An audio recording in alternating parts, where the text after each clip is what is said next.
Hello everyone, this video will be in French. If you want to follow it even in English, please activate your subtitles. Thank you, good video.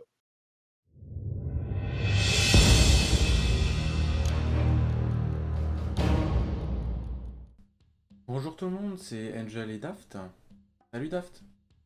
Salut à tous. Donc on se retrouve aujourd'hui pour le premier devlog sur World of Dwarves. Ça sera une série qui passera toutes les 2 semaines, tous les mardis à 18h.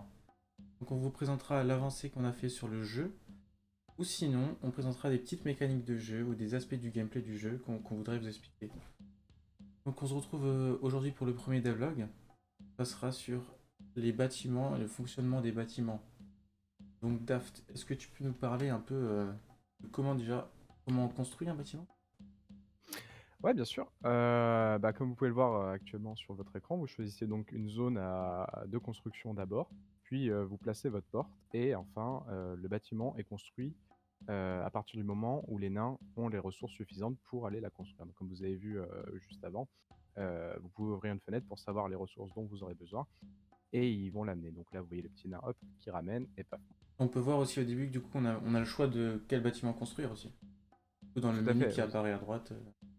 tout à fait. Vous avez actuellement 8 bâtiments. Donc maintenant j'aimerais que tu nous expliques un peu le fonctionnement des bâtiments en eux-mêmes et comment ça se passe à l'intérieur des bâtiments.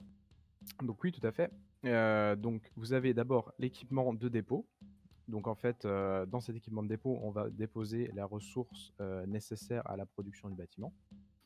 Ensuite, vous avez l'équipement de transformation. Donc c'est l'équipement qui va être utilisé par les nains pour la production de l'objet final.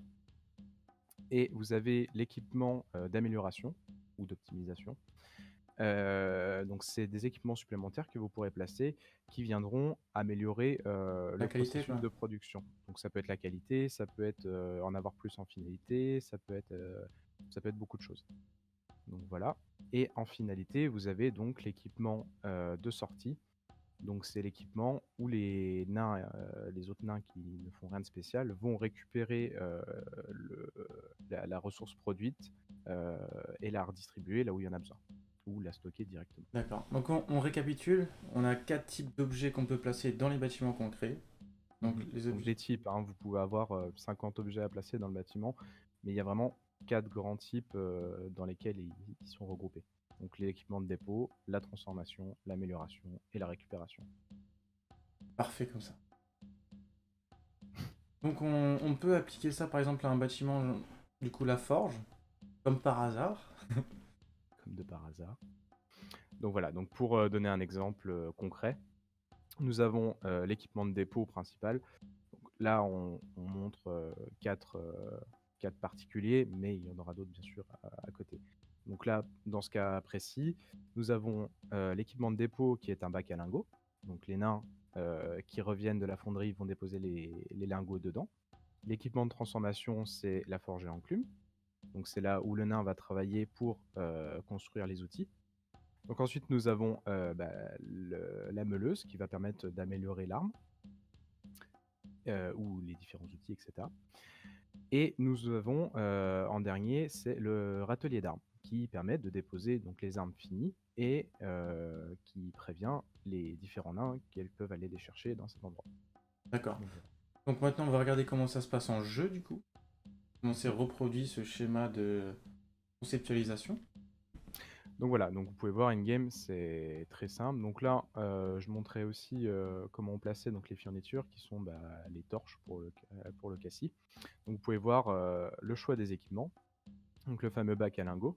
Donc vous avez un petit icône en bas à droite qui n'est pas forcément hyper bien visible là en mode petit à l'écran, mais c'est beaucoup plus visible in-game, qui représente donc les 4 types d'équipements. Et pareil, quand vous cliquez dessus, c'est marqué en dessous chaque type d'équipement. Donc là, vous voyez que les 4 types d'équipements sont placés. Donc nous avons le râtelier, la meuleuse et la forge et enclume.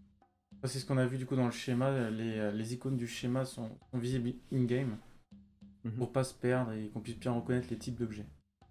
Et donc le système de placement, bien sûr, vous vous placez comme vous voulez, il n'y a pas de système de grille ni rien. Vous pouvez appuyer sur Maj quand vous êtes en train de placer afin que ça soit sur une seule grille. Si Un vous voulez quadrillage ouais, vraiment, pour pouvoir suivre un voilà, quadrillage si on veut. exactement, si vous êtes un peu, qui aime Maniaque. bien quand c'est organisé, voilà, organisé. Et sinon, le placement est totalement libre et vous pouvez vous amuser avec les rotations, etc. et le rebouger comme vous pouvez le voir exactement à l'instant. Si vous vous êtes trompé, vous pouvez les rebouger après en faisant clic droit dessus. D'accord. Donc maintenant, une fois qu'on a fait par exemple notre bâtiment, on va Mhm. voir maintenant comment assigner les nains et qu'ils aillent travailler dans ce bâtiment.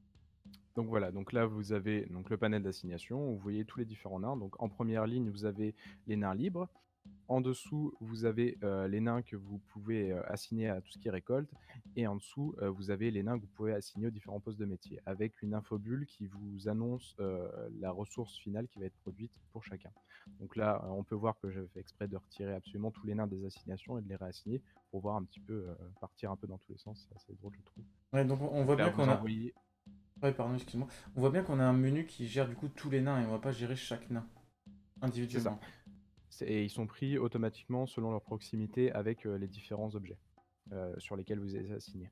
Donc là, par exemple, vous pouvez voir le fondeur qui est en train de travailler. Il vient de ramasser des minerais et il dépose ses lingots dès qu'il a terminé. Donc là, je montre rapidement sur lui. Ça va rezoomer sur la forge pour bien montrer. Là, par exemple, vous pouvez voir le travailleur qui est allé chercher donc, ses lingots à la fonderie et qui travaille pour aller faire les différents outils. Donc quand vous laissez la souris sur un endroit de stockage, vous avez une infobulle avec justement les ressources qui sont contenues. Vous pouvez faire clic droit et show more pour voir toutes les Donc là, il informations dépose qui au sont rack, c'est accessibles là-dessus. ça? Voilà, exactement. Voilà, c'est ça. Donc il a déposé les marteaux qu'il a fait au rack. Voilà. Donc pour revenir rapidement sur le menu, donc on a le deuxième onglet, montrer les récolteurs, et donc en assignant les récolteurs, il y a des mineurs qui sont partis, etc. Donc voilà. Donc ça fonctionne pour le moment comme ça. Il y aura en fait deux types de menus. Donc en fait, il y aura un deuxième onglet où vous pourrez donc soit choisir cette assignation automatique, soit choisir de l'assignation où vous voyez les caractéristiques de chaque nain et vous pouvez directement les drag and drop sur les différents postes de métier si vous voulez faire ça plus manuellement. Afin Mais de base, d'optimiser aussi c'est ça. Donc le il y aura rendement, quoi. toujours Ouais, le jeu est vraiment taillé pour qu'il y ait une surcouche en mode une surcouche très simple où n'importe quel joueur peut se mettre dedans assez facilement. Et si quelqu'un veut vraiment optimiser son truc, il y aura toujours des options pour qu'il puisse faire les trucs plus manuellement, plus optimiser lui-même, etc. Ça fait plaisir de voir ces petits nains bouger. Ouais, j'adore. C'est pour ça que j'ai tout désassigné, j'ai tout réassigné. Je les vois courir partout et tout. Merci à tous d'avoir suivi ce premier devlog. On a essayé de rester clair et concis. On va essayer d'essayer au maximum de respecter ces 5 minutes. Ça va pas être évident. En tout cas, n'hésitez pas à nous suivre sur les réseaux sociaux. Et si jamais, à dans 2 semaines pour le prochain devlog. À bientôt. Merci. Ciao à tous.